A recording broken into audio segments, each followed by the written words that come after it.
inside scoop. Yeah, that's our production facility now. Yeah, that's great. Oh yeah, we're looking forward to that too. That'll be fun. That'll be fun. Good. Well, I think we'll go ahead and get started now. It's a couple minutes after noon, and want to be careful of everybody's time. But first of all, thanks everybody for participating. This is our first virtual Ignite Talks, and it's quite possible that we, going forward, we might do a mix of virtual Ignite Talks and the ones in person. Now that everybody is embracing Zoom, I think this platform may open up the ability to bring in more speakers from outside the area that otherwise couldn't easily travel to Spokane. So this is really kind of an interesting experiment. The way it will work today is, Robbie is going to talk for 10 or 15 minutes on his background, what he did at Microsoft and Xbox, and then really his other activities since he retired in 2010, which includes keynote speeches at CES, writing a couple of books, serving on a number of boards. And then at the end, we'll open it up for questions. I have a handful of questions, but if you have a question, I would either just wave your hand and we can unmute you, or send it to me and I can unmute you. But after his presentation, hopefully we'll have a nice interactive conversation, and please don't be shy with any questions. So be thinking of things that you want him to elaborate on during the conversation.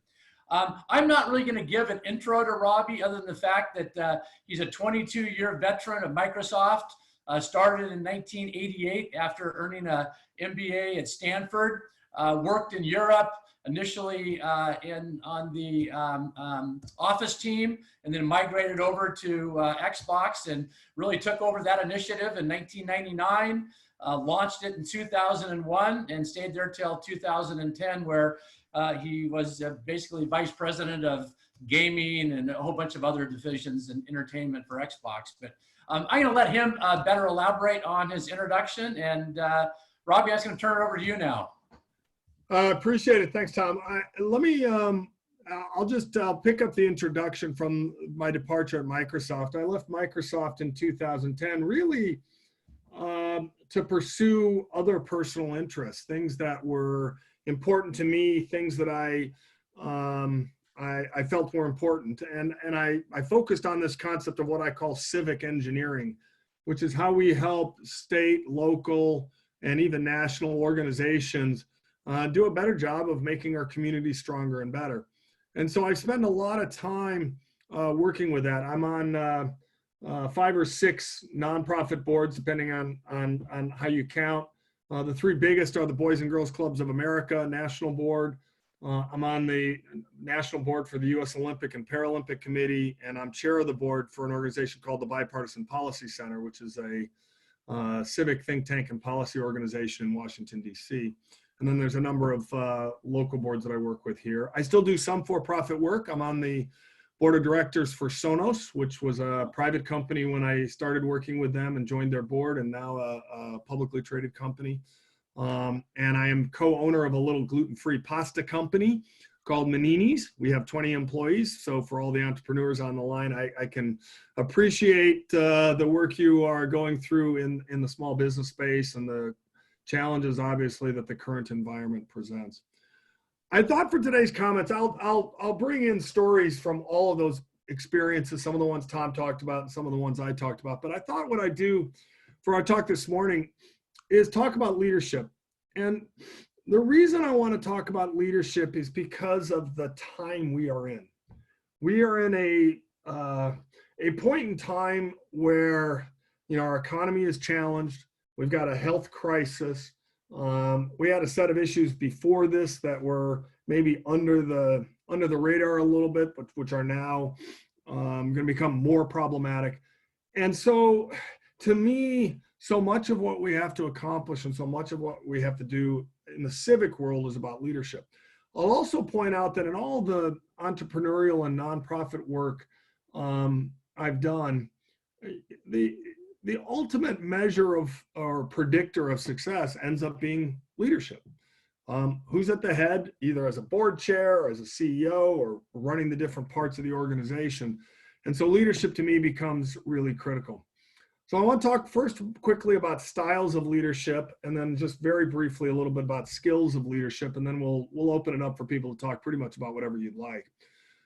On the styles front, I have a theory of leadership that says most of us fall somewhere in a spectrum of style of leadership that goes something like this.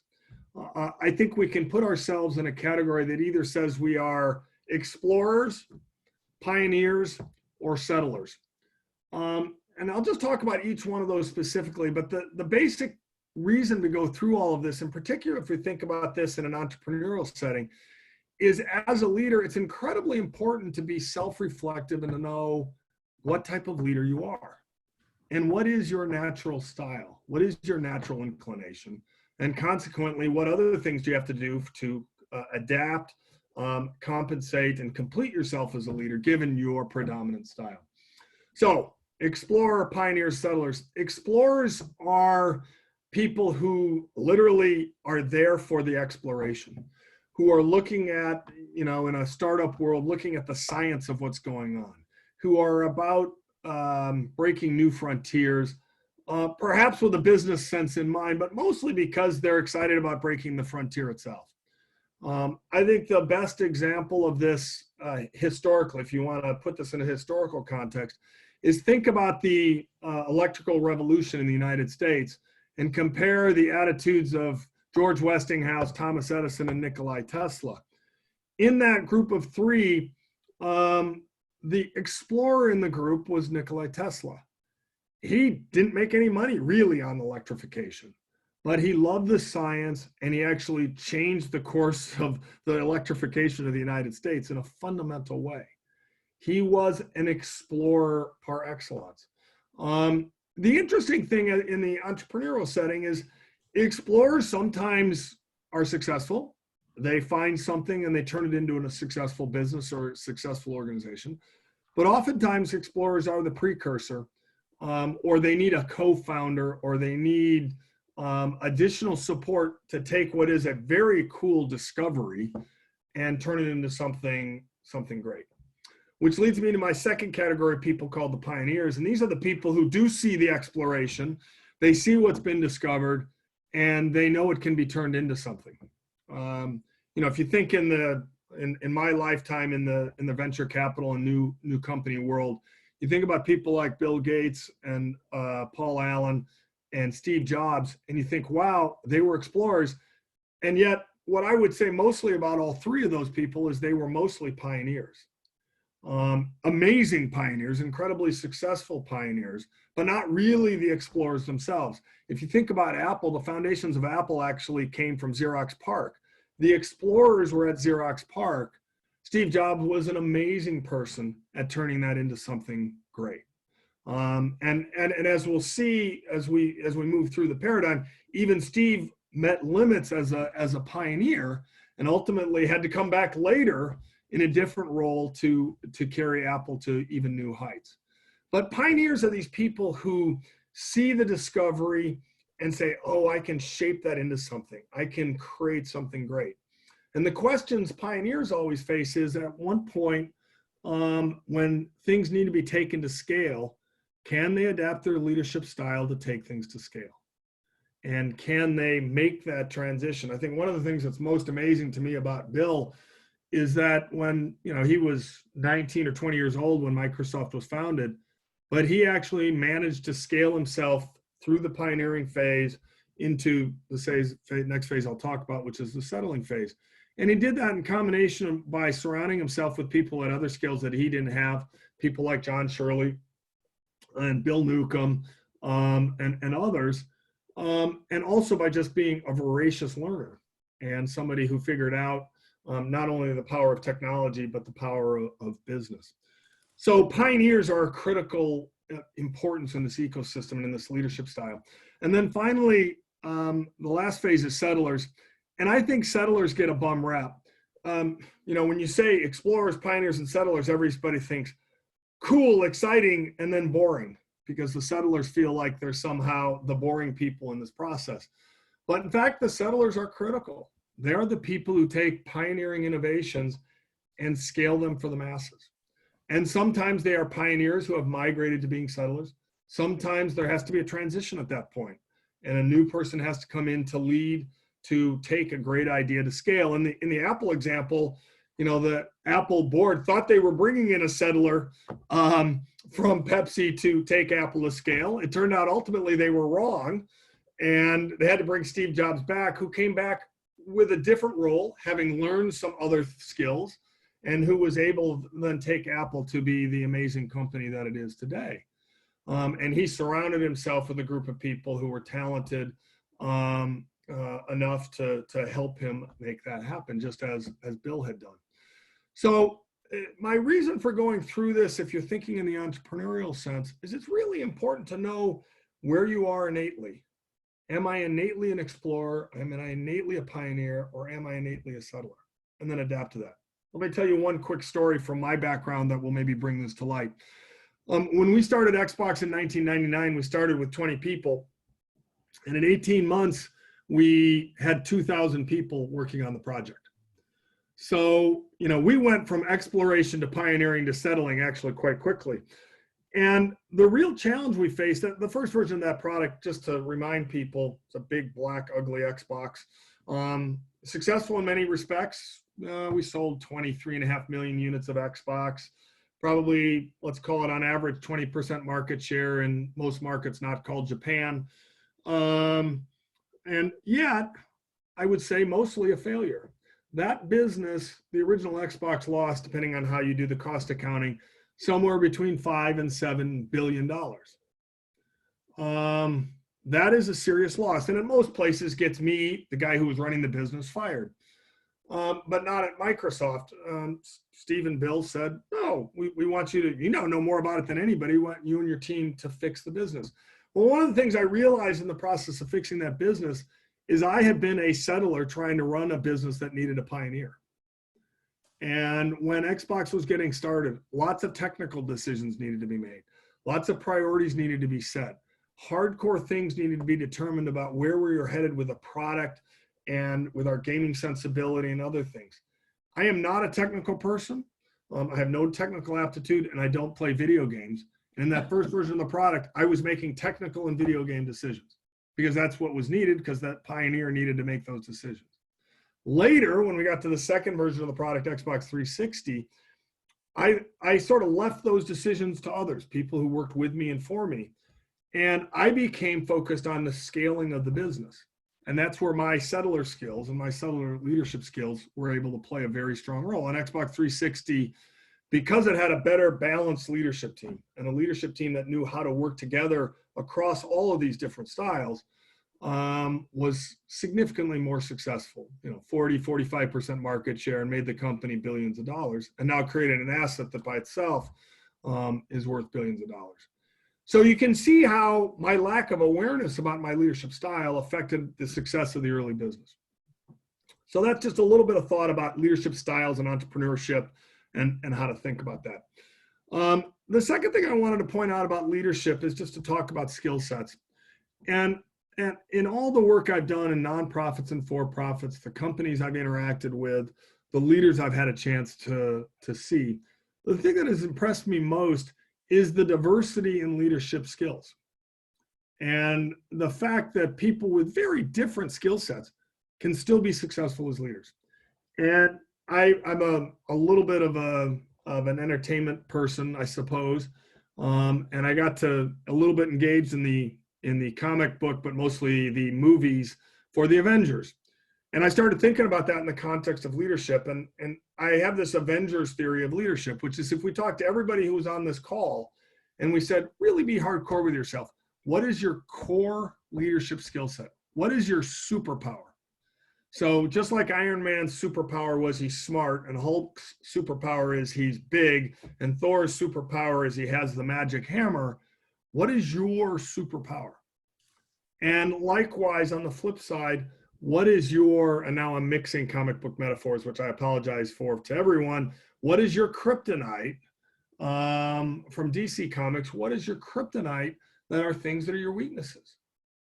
And if you get that skill set right, and you know what you are truly great at, and I think everybody on this call is truly a truly great leader in a certain way, you can then surround yourself with other people who fill the gaps that you don't have. And if you have enough willingness, and a willingness to set your pride aside, and a willingness to be humble about your skills and your weaknesses, and a willingness to give authority to other people on your team, you can create a leadership style that works regardless of what your core leadership skill set is. And that's why there are so many people who are leaders who actually look different as leaders, because the ones who are successful have figured out what their core leadership talent is, and they've also figured out how to give leadership opportunity to others around them to form a team. The last thing I will say about leadership, and then we'll open it up for Q&A, is, as a leader, what's your primary responsibility? Some of it's obviously decision-making and figuring out the team formation that I just described. But there are two things that I think leaders are uniquely responsible for, and they relate directly to what we're going through right now in this COVID economic crisis. The first of those is leaders are responsible for the strategy of the organization.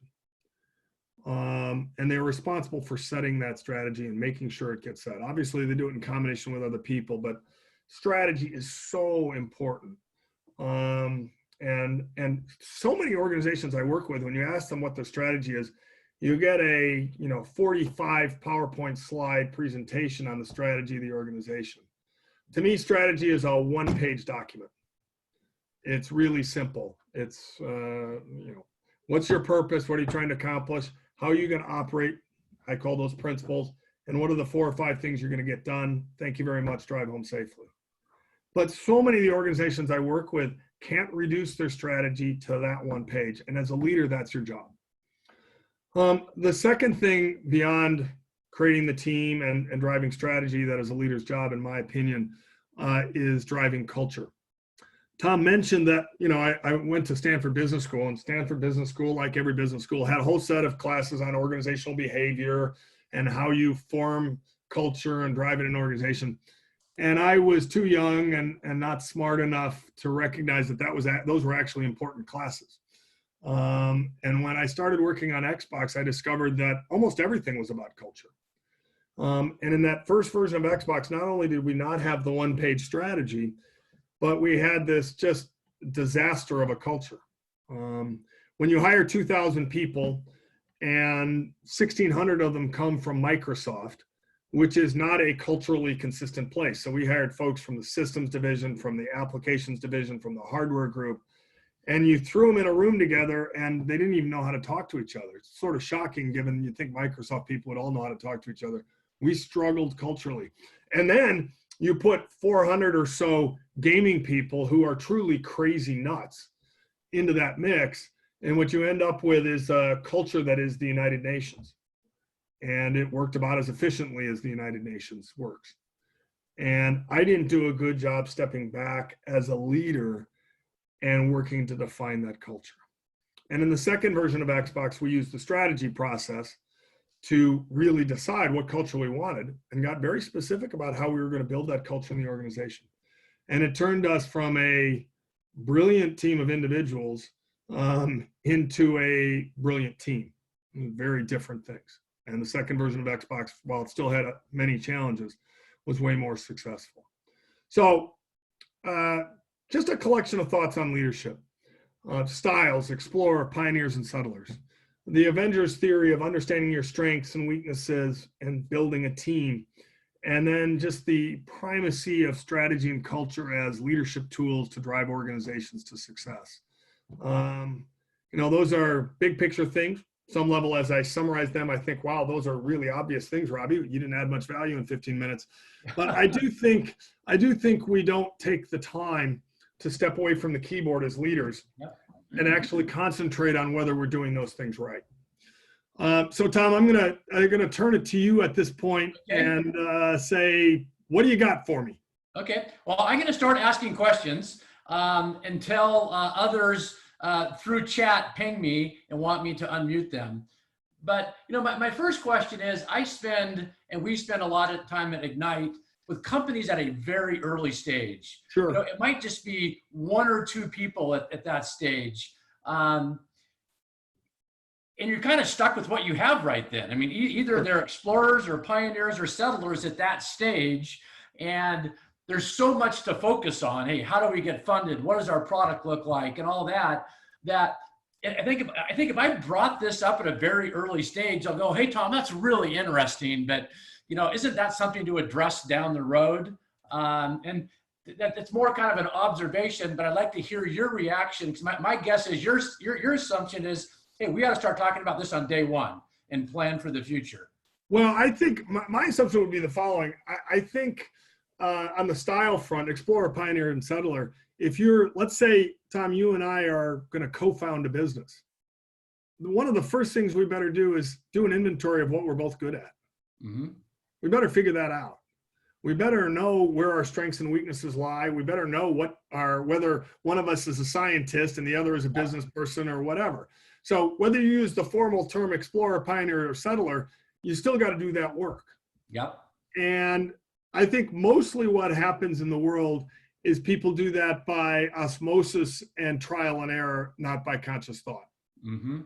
And I think a lot of early startups could avoid a lot of angst if they were doing more of that by what I'd say was conscious thought. Now, the truth is, I've worked with a startup that did that by conscious thought. Sonos, as an example, when they started, that was John McFarlane's second startup. And John McFarlane's a dude that is really focused on culture and believes it's the most important thing, basically. Mm-hmm. And they didn't start to be a Wi-Fi speaker company. They wanted to get in the audio space, but he started talking about the nature of the culture of the company he wanted created from the get-go with his founders. And there were 4 or 5 of them. And that group stayed together as founders for a long time. Mm-hmm. And did it really successfully. So while I get your point that at the beginning you're kind of just running around trying to get things done, that's true. I don't think it's too early to talk about that. And I particularly don't think it's too early to talk about strategy. At some point you got to decide, okay, how are we going to pursue this? Yep. Do you think companies that are started by one person have the same prospect for success as a company that might have 2 or 3 co-founders? I just think it's different. I think if a company starts with one person, at some point relatively quickly, they decide to hire some other people and you have to build a small team. I'll give you an example. My daughter works for a startup called Dean's List in New York City. Uh-huh. And Dean's List does software mostly for charter schools. It's actually a very cool company. And that was started by 2 guys, but one of whom was primarily a funder and the other of whom is really the CEO and has done all of the work. But he has now surrounded himself with a small team of people. So whether those people are founders or not becomes a financial discussion and a historical discussion, not a discussion about aren't they the core of the team that is building the company and deciding what's going to happen in the future. Mm-hmm. So whether you start with 1 or 2 or 3 or 4 or 5 doesn't really matter in my mind. I think it really is a function of, are you clear about who's actually making the final decisions? And are you clear about the team of people, let's say the 4 or 5 core people who are going to then drive the company to growth going forward? Okay. I'm going to ask one more question, then we have a couple of other questions from participants that I will turn over to them. But I look at some people and I'll think of like Jeff Bezos, Howard Schultz, Bill Gates, Phil Knight, Larry Ellison. Some of those people seem to have mastered all 3 styles. They've started the companies from just a raw beginning and have taken them to, companies that have market caps of hundreds of billions of dollars. Yeah, I think if you look at each one of those, the people, if you actually did the forensics, what you'd find is at their core, they were one of these 3 archetypes. They were at the core, an explorer or a pioneer or settler. But they have figured out in their life, as I discussed with Bill, as I discussed with Steve, how to expand their skill set. Some of them have done that consciously. Some of them have done that with surrounding themselves with other people they've learned from. Some of them have had that natural aptitude and were fortunate enough to be able to use it. Mm-hmm. But they've expanded around it. There are just as many successful companies where the founder's skill set ran out of gas. And I think if you talk to most venture capitalists, they would tell you that the odds are that the founder is going to run out of gas at a style perspective. And that the exceptions you point out are real, but they are the exceptions to the general premise that at some point founders have to figure out a different way for themselves to operate. Yep. Bruce Pym, I'm going to turn it over to you. You have a question? I do. Thanks very much, Tom, for asking and putting this together. Robbie, I'd be interested in your views on how leadership interplays with the different styles and approaches and whatever of the various people with whom you work. It's one thing for you to have your own view and understand yourself, but it's quite another to get others to go along with what you need them to go along with. Could you talk a bit about that? Yeah, sure. Look, I think ultimately leadership and particular culture end up being things that people have to buy into. So here's the way I think about the core of your leadership question. If I'm the titled leader of an organization, so I'm the CEO or in my case in Xbox, the chief Xbox officer, if I'm the head of that group, right, my job as a leader is to figure out A, how to surround myself with the right team, B, make sure they understand what I expect from them, and C, and this may be the most important thing, make sure they have respect for my role as a leader. And I don't mean that in some, I'm the authority, you're not type of way. I mean that in the sense that they truly do respect me as a person. They'll know I'll make mistakes. They'll know I'll do some things right, some things wrong. There'll things they'll like about me. There'll things they won't like about me. But in the end of the day, respect becomes the currency that leaders have to carry. And so you surround yourself with a team, you communicate what you expect, and you act in a way that generates respect from them. And if you do that, the leadership formation process will have bumps in the road, but it will go forward in a great way. The place where things get out of sync is when people don't know what's expected of them and they don't respect the person who's leading. And those two things can lead to cataclysmic collisions. Yeah. And I'm watching the Jordan series right now on ESPN. And if you want to see an example of lack of correct expectations and lack of respect between management and the players, you just watch the first two episodes of that, you will see it in spades. So I think that's a generalizable point. Yeah. Thank you. Okay. Mark Richard, you had a question? Mark? He's trying, maybe he's being unmuted. Also, Mark Russell, you had a... Yeah, Russell, I did. Yeah, thanks, Robbie. I really appreciate it. And thanks, Tom, and everyone at Ignite for putting this together. So I had a chance. I used to work for Jeff Bezos for his crew capsule development for Blue Origin. But I've got a startup here in town. And one of the key issues for us, I've spent years in Seattle working for Boeing, Blue Origin, Kistler. And, we're not an aerospace town. We have a lot of great stuff here in Spokane, but I've got to go reach out and grab talent. We're a small company.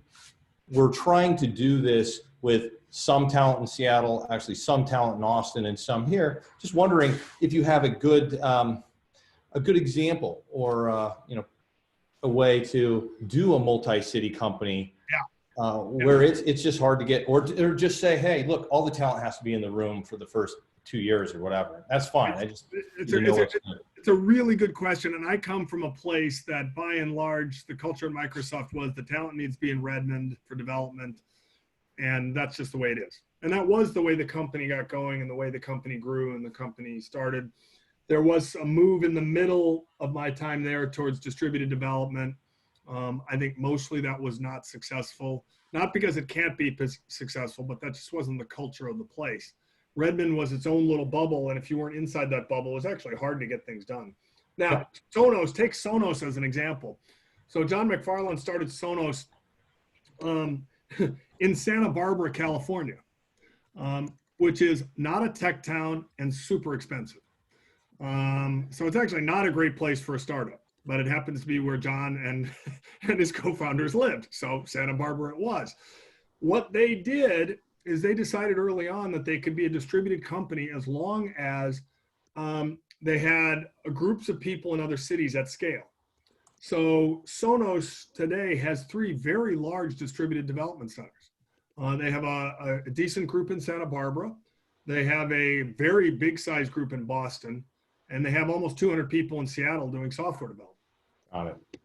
And they have now recently made a couple of acquisitions, one in France and one in San Francisco, where they have development centers of groups of, let's say, between 20 and 30 people.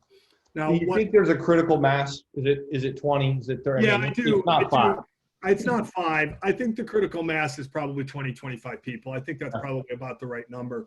And the principle Sonos uses, which I think is really important, they've used technology to get over the boundaries. They were using Zoom very early on. Like for them, this virtual world that we're meeting with and living with is like every day for them. Right. There's not a single meeting at Sonos that happens without somebody on Zoom. And that's been the case for a long time. Right. This is in fact their second time when they've had to shut down their Santa Barbara offices. You remember when there were the fires and they had a big washout that destroyed a bunch of homes. They had to close their facilities, and they have operated without missing a beat through both of those closures precisely because they're used to working in this way. So I think it's possible, but it takes a culture that accepts it, and it takes a leader that accepts it to make it work. They have also had to be really thoughtful in those remote facilities about who the leader of the facility is. They've got to have somebody in the facility who is viewed locally, regardless of what their day-to-day job function is, as the person who manages and sort of leads the team in that location. In some cases, that's the development person. In some cases, it's a finance person, depends on the location. But they have somebody doing that. I don't know if some of you know Antoine LeBlanc. He was a Microsoft guy, worked in office, very senior guy at Microsoft. He left and went to Sonos, and he founded the Sonos office in Seattle. And he runs the software team at Sonos, but for the first 6 or 7 years of his time there, was the head of the office as well. And so you kind of have to have dual roles to make that work. Thanks, that's really helpful. Perfect. Let's see. I think we got a question from Mark Richard. Mark, I got to find you here to unmute you. There you are. Working on it. There we go. Oh, Excellent. there you go, Mark.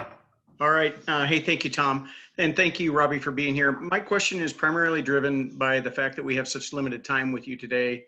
Sure.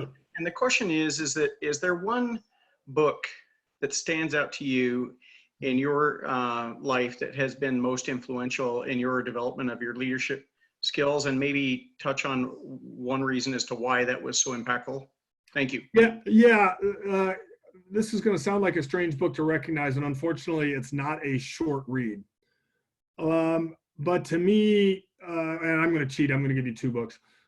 They're both presidential books. One is a book called Team of Rivals, which is about Abraham Lincoln. And unfortunately, it's like 900 pages long. So it's Abraham Lincoln from the time he was in the cradle until the end. But it is a fascinating book in watching somebody who had a certain set of superpowers, but really, probably wasn't super qualified to lead a country in a time of civil war, who successfully managed to make it work. And the leadership things he had to go through, and the way he had to work with his cabinet, and the things he had to do to keep a fractured country together, to me are fascinating. And then the other one is a biography about Harry Truman. And Truman, to me, is a fascinating guy. He never went to college. He's a farmer. He became a senator He was elected senator, probably through some mob boss activity that's unclear. Goes into the Senate, ends up becoming vice president of the United States a little bit accidentally. And 5 months later, he has to decide whether we're going to drop the atomic bomb on Japan. And going through those two books and the development of those two people, very different people, by the way, with very different political philosophies, to me was super interesting and really made me think about my own leadership skills and where I fall on various spectrums. Excellent. Thank you. Fantastic. Up next, we have David Condon, and David is the former mayor of Spokane. David, fire away. Well, I've got two from two different perspectives in my life now. I'm interested in your thoughts. You've spent a lot of time, obviously, on business, and that's been fascinating. But some of your thoughts on how you think government needs to work better, or what you're working on there. And then a second one, which is my role now. I'm a vice president of an insurance company here in Washington State, Primera, and I have that position that you talked about as an office leader, as the only corporate officer, and we have about 850 employees in Spokane and 2,200 in Seattle, Montlake Terrace. But everybody answers to somebody else. But you said you need to have a local leader, but why? So let me take the first one first. Look, let's set all the politics stuff aside just for a second. I'm a believer that most of our civic issues get resolved not by government, not by nonprofits, and not by businesses, but by the three of them working together. So if I was giving advice to a civic leader, an elected official, I would tell them that their job, in large part, beyond the day-to-day of what it means to be mayor or chief of police or whatever it is, but your job is to form a coalition. Your job is to reach out into the community and form a coalition of community leaders that span the spectrum that I just described. People who are effectively offering part of the social safety net, people who are driving the economic engine in your region, and then others in government that you work with. And figure out how to make that coalition work. And the other advice I'd give to civic leaders is principles are really important. Having a list of 4 or 5 things that are your guiding light for how you're going to make decisions is really critical. And I'll just say, from appearances, most, in particular at the national stage, most principles seem to be guided by, what do I need to do to get reelected? And my view is, if that's on your principle list, then I probably think you need to change your principle list. And your principle list needs to be guided by other things. And I think, a lot of civic leaders, a lot of great civic leaders who are good about that. But I think generally the process we have for civic leaders getting elected drives people in the wrong way. And so the combination of coalition formation and setting principles and then figuring out how to live with them, I think is really critical for civic leaders. In terms of needing a local site leader, I would say the following, and the reason it's important. Certainly, people have functional leaders that they work for. So, in fact, there's some marketing people that work in the Seattle office for Sonos, and they don't work for Antoine and never have. So they work for somebody who happens to be in Santa Barbara. So they look to that person for functional leadership. But so much of what has to happen is about the way people interact every day. Who do they look to have the monthly meeting that says, hey, this is what's going on in the company. This is what we're doing. This is why you see us going this direction. Hey, let me give you a broad strategy update and tell you that. Oh, here's how to interpret that. This is what's going on. People need that local touch to be able to make that happen. And, technology is wonderful. And, the guy who's the current CEO of Sonos, Patrick Spence, is amazing and really good at this kind of work. But it's just not the same when Patrick's in Santa Barbara on a Zoom and Antoine's down the hall and something happens and you want to know why.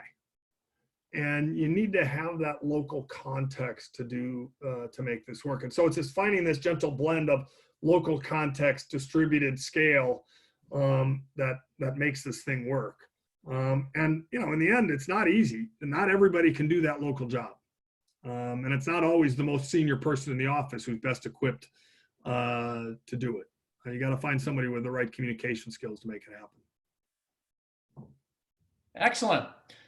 Well, up next, we've got Kunal Chopra, who worked with you or under you at Windows. And now Kunal is another great example of someone who wisely left the big city, moved to Spokane, and is now CEO of an e-commerce company here in Spokane called eTails. So I thought I would just turn it over to Kunal to say hi to you and stay in touch.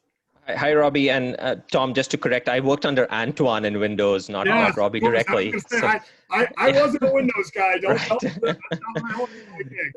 No, I worked under Antoine in Windows and have interacted with him quite a bit. He's a great leader, and saw him move over to Sonos, and certainly very excited to see you. I was when the message came out, and I knew that you were going to come, so wanted to definitely join you. I think one question that I have for you is, as you see the world evolve over the next few years, what would be one or two skills that we as leaders should develop, going forward, that we should really think about, as the world evolves? Yeah. Maybe this will resonate, maybe it won't. I think one of the things that is increasingly important in a CEO is what I would broadly categorize as figuring out your EQ skill and your ability to have empathy. And I think that is a difficult thing to say to people, because people say, well, no, leaderships are making decisions, they're allocating resources, they're establishing strategy and doing all those things. I think the way the world works today, and as interconnected as it is, and as communication centric as it is, leaders have to have the stress on empathy is significantly higher. I think about Patrick, who runs Sonos. He's a very smart guy, sales and marketing, business background, loves music, all of those things. But the reason people like him as their leader and the reason they respect him is he has incredible empathy for everybody in the organization. And he has great empathy for people in the community as well. Increasingly, I think going forward, our leaders of companies, both small, medium, and large, are going to be asked to be leaders in their community in a way that maybe they were 30 or 40 or 50 years ago, and we may have slipped away from that. And that requires great empathy. I think about making decisions in this crisis. And if you are a hardcore shareholder value, IQ, brass tacks person, I think you make some of the wrong decisions during this time. And so I'll pick empathy as a skill for people to lead. Now, look, some people are highly empathetic people by nature, but if we did the survey of CEOs around the country and did an empathy quotient amongst them, I think you would find it was lower than we would like. And it varies by sector and industry and region and all that kind of stuff. But in the grand scheme of lumping data together, I think you would find it being lower than we would like. And I think it's a powerful thing. My favorite company, Microsoft, now has two leaders who I think are very high on the empathy scale, and Satya and Brad Smith. And I think that empathy shows in their decision-making, it shows in the way they work with their employees, and it's changed the culture of the company, I think, in a really positive way. And that's not taking anything away from Bill and Steve. They were fabulous leaders in the time where they were. Satya and Brad, I think, are the leaders to take that company forward. And I think empathy is a big part of that. Fantastic. Katrina Rogers, do you have a question? Absolutely. Hi, Robbie. I just want to know, when you talk about principles, are you thinking about something a little more like Ray Dalio's structured approach, or are you thinking a little more softly structured? I don't know his approach well, so I won't try to opine on that. What I will say, I think about it this way. This is the way I think about it. I have in my little strategy framework this purpose, and then I have principles. And principles are 5 rules of the road for how you're going to work and manage and run the company. Right? And some of those can be individual principles, like empathy, could show up in that list. One of the principles of companies, we're going to be empathetic with our employees, customers, and partners. That's a really strong principle. I could see that showing up on the list. equally, I could see showing up on the list. We're going to be a distributed company with centralized decision-making. I can actually see that as an organizational dynamic that has to be defined as a principle. I'll give you another example. In the Xbox world, in that first version of Xbox, Microsoft had this weird structure where everybody wanted to be what was called the business unit manager, which is the unfortunate acronym of a bum. And everybody wanted to be a bum. And to be a bum, you had to own a P&L. So the people who led the various parts of Xbox were all bums, and they all had their own P&L. So the Xbox business had 7 P&Ls, which meant that the groups didn't work together because the P&L in one group was affected by a decision that another group was making. And so when we went to do the second version of Xbox, we set a principle in place. There is one P&L, it's the Xbox P&L, and ultimately everything we do has to make that work. And, you know, in the end of the day, group A can make a decision for group B and help them if it supports the overall P&L in the right way. Now that may sound like a strange principle, but it's a decision-making principle is my point. And it enabled people to say, oh, when the games team asks the online team for a feature, they're not just asking for it because it helps this game, they're asking it because it helps the Xbox business. And the live team can actually then do that feature and know that it's a good thing. Those kind of principles, look, if you sit down and write them for an organization, hang on a second. I have somebody outside who's going to make a bunch of noise, so I need to tell them I need 10 more minutes. I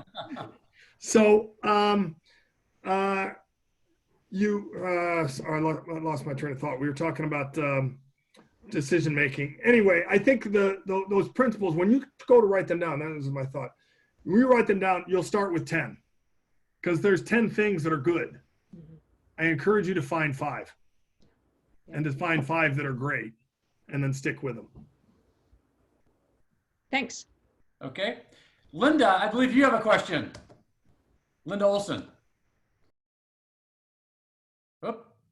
Oh, there you go. Oh, great. Okay, thanks.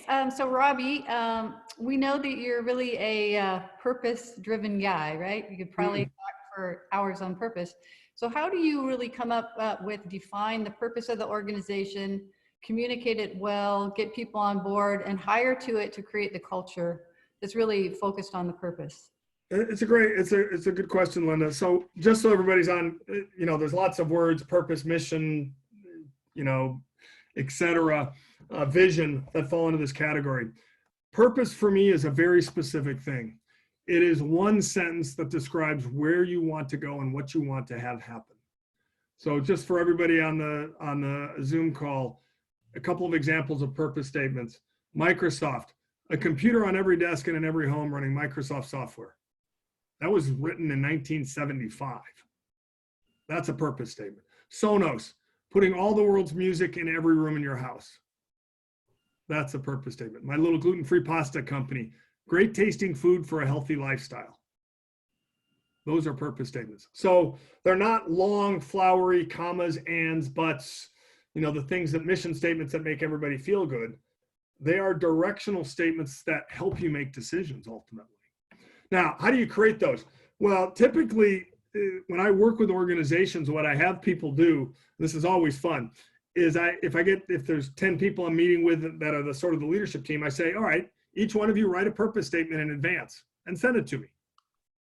And then you get to look at these 10 purpose statements and you look for things that are in common.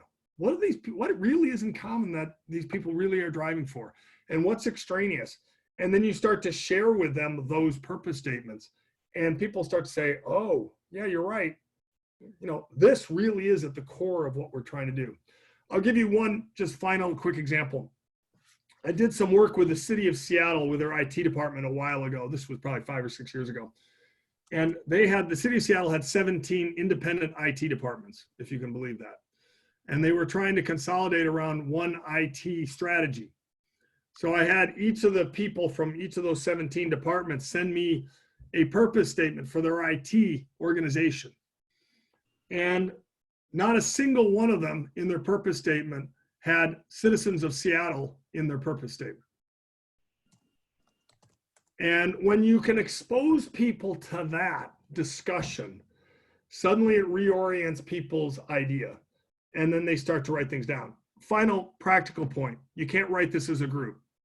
So you do this kind of workshop phrase where you get a bunch of ideas on the table and people are saying, no, that's important, this isn't. And then one person has to walk away and say, hey, I'm going to craft that into a sentence and make it crisp and bring it back to people and have people give you some adjustments until you get it right. If you have 10 people write it, you end up with the 2.5 paragraph mission statement, which is useful in a different context, but doesn't really help in the context in which I'm speaking. That is great advice. Love it. Thanks, Linda, for asking. Next up, we have Tyler Lafferty, and Tyler is a serial entrepreneur here in Spokane and runs a digital agency and is on the board of our organization, Ignite here. So Tyler, what's your question? Thanks, Tom. Hey, Robbie, appreciate you being here with us. My question is, in your management practices, what did accountability look like for your direct reports and for their teams? Were you kind of a weekly reports with them in the weeds on top of everything, or is it more looking at the big picture, quarterly financial reports? So basically hands-on, hands-off, what did that look like for you? Sort of two different layers. I tried to have weekly or bi-weekly one-on-ones with each of my direct reports. Now that does not mean I was in the weeds. That was an opportunity for us to talk. It was an opportunity for them, and I expected them to come with a list of things they wanted to talk about. Occasionally I'd have one or two things that were on my mind in their area, but mostly that was an opportunity for us to exchange ideas and go back and forth and ping pong things off of each other. It wasn't a, hey, what's market share this week type of meeting. And then we would do a monthly scorecard of things we were tracking. So if you followed my strategy work and you said, okay, we have purpose, we have principles, we have 5 priorities. Each of those 5 priorities would have a set of metrics attached to them. And you would then track at some regularity against those metrics. And that didn't happen in a one-on-one. It wasn't happening with Robbie challenging each metric, but it was a little bit of a scorecard that we would look at as a management team and discuss, hey, how are we making progress and how are we moving forward? And then at the end of 12 months, if you think of that as your operating plan, 5 priorities with a set of metrics for a period of time, at the end of that period of time, you'd look and you'd say, okay, this priority has been achieved. This one we're on track. This one we're off track. Let's fix that. This one was wrong. Let's get rid of it. And then you readjust. Your purpose and principles don't change, but the priorities respond to the situation and to the performance of the team over time. Last thing I'll say, just in full disclosure, I was terrible at being hardcore about accountability, to my detriment. One of my huge holes in my leadership analysis of myself is that I was always too optimistic about people and their skill sets and a little too optimistic about their ability to perform. And occasionally people proved me right, which was great. But more often than not, I kept people who weren't performing longer than I should. And that's a tough skill for a CEO to learn, but an important one, because time is everything. And the longer you have somebody who's not meeting their accountabilities, the worse it is for the team. I always just tell people, everybody else on the team knows the person is failing except you. And they're waiting for you to make the decision that they're not achieving the results. And so as a leader, it's important to act on that when you see it happening. More great advice. Well, I have one last question because we're getting close to the end of the hour here. If someone has one more, we probably have time for that. Mine's kind of a fun question, Robbie. Tell us about the time that Xbox failed to turn on during its unveiling. This is a great story. This is the classic story of how screwed up the original Xbox was. So we're going to E3, which is the big video game show in Los Angeles. And we're, for the first time, we've announced Xbox. People know we're doing it. But for the first time, we're going to show games actually running. So Sony, being smart, has their big event the night before and keeps all the journalists out until about 11 o'clock at night. And journalists in the game industry, it was sort of a party crowd. So our event was at 8 in the morning. So just picture a room with about 50 or 60 journalists some video game people who are all hungover, because that's in fact what was going on. I get up and, so as late as 6 a.m. that morning, we had no intention of trying to turn an Xbox on. We were going to show some games running on dev kits, and that was all we were going to do. But of course, in the crazy world that was Xbox, one of our explorers, that was truly was his style, came in and said, "Hey, we've got it booting. Let us show it." And so I said, "Okay, sure." Stupid decision. Sure, let's do that. So they put this Xbox on stage. They had all this machinery underneath the stage, and my job was to go press it, and it was supposed to light up, and it was going to display the Xbox login startup sequence, which was actually, at that time, nominally sort of cool. So literally, the first thing in my speech is, today, we're here to turn Xbox on, press the button, bupkis. Nothing. I didn't even get the Microsoft blue screen. I got nothing. And so, what do? You just keep going. Went right on with my speech and keep going. It's one of those, it had everything but the, thud in the background. All we needed was the thud sound effect. But, that was a bad presentation. It was a horrible E3, and somehow we managed to survive it. But you have to have one of those stories in your background. Unfortunately, I have about 10 of them. And we'd be here all day if you wanted to know all of my stories about those kinds of events. Well, this might be a great transition because we're at the end of the hour, but we just might invite you back to hear those 10 more stories. I'd be happy to happy to share you the top 10 Robbie bad moments. No problem. Okay, well, be careful what you wish for, because we may come back and ask you to do that. But this has been fantastic by itself, and really, really appreciate it. And thanks to Mark and Linda for helping organize this. We will follow up with a gift. One of our local companies here is Spiceology, that is disrupting the spice industry. So Cindy will be following up with you to get your address, and we'll send you some samples of their spices. Hey, that's awesome. Look, best of luck to all of you. I hope to come over and see you in person sometime in the future. I'd love to do that. And please stay safe and keep doing the great work you're doing. Good. Well, thank you. And for everyone else, the next Ignite Talks is scheduled for May 21st. And we have Fritz Wolf locally, who I presume many people are aware of, will be our guest at that one. But we are going to get Robbie back. So thank you. Take care, guys.